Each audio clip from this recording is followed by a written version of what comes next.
I have with me this engine of a BS3 KTM 390 Duke. I have dismantled this from the bike for some engine work, which I will be covering in my upcoming videos. And today I will be performing a valve clearance check on this engine. So as per KTM, valve clearances has to be checked every 15,000 kilometers. Inspecting and adjusting the valve clearance is one of the most important aspects for optimal performance of a motorcycle. Let's start off by taking the valve cover off. I have already loosened these screws.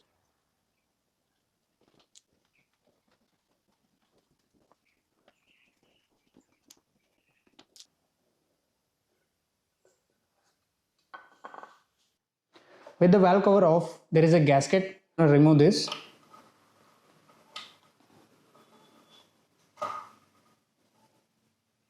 So now there is an access to the cylinder head. The spark plug is also removed, and we'll just insert a tissue roll to make sure that nothing by chance falls into the cylinder. We have the two camshafts. One is for the inlet, one is for the outlet, and these are the cam lobes. So we're going to measure the valve clearance between these lobes and the valve springs inside. Before measuring the valve clearance, the engine has to be in the top dead center.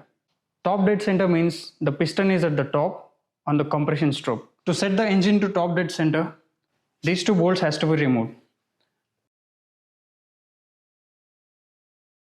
With these two caps off, there is a 14mm nut inside this magnetic cover which can be rotated to set the engine to the top dead center.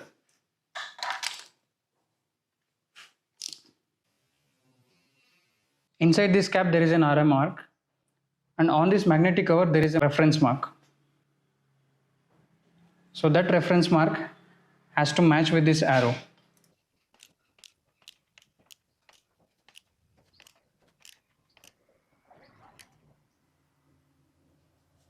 So there is a letter written as T, and next after the T there is a reference mark.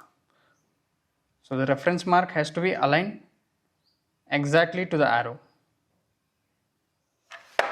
There is an indication on the camshaft.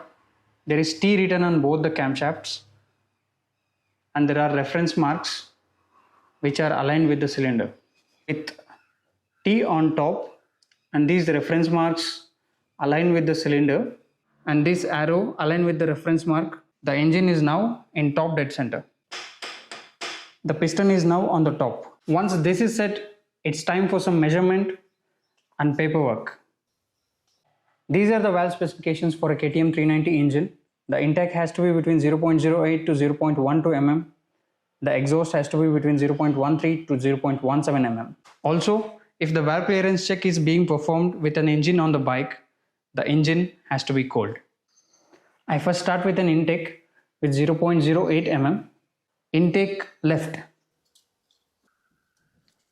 0.08 doesn't slide. I go with 0.07. Doesn't slide. 0.06. 0.05. 0.05 is sliding between the cam lobes.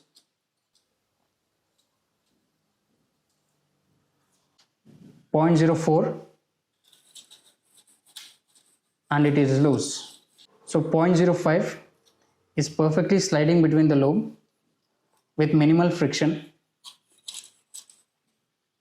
Intake right, and I start with 0.08. Tight. 0.07. Tight. 0.06. Tight. 0.05. Tight. 0.04. It slides. Now it is exhaust 0.13 to 0.17 mm. Exhaust right 0.15.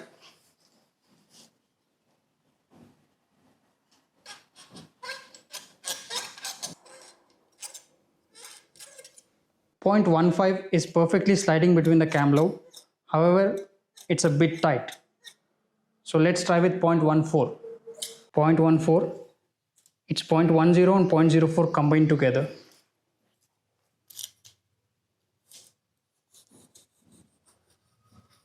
And yes, this is perfect. Exhaust right. And for the measurement to be taken on exhaust right, there is a decompressor device. So this has to be pulled apart. So I'm going to start with 0.14. 0.14 is tight. 0.13.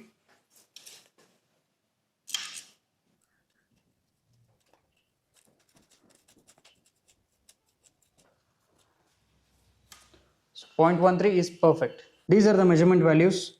The exhaust with 0.13 on the left and 0.14 on the right are found to be within the specification, whereas the inlet with 0.05 on the left and 0.04 on the right are out of specifications.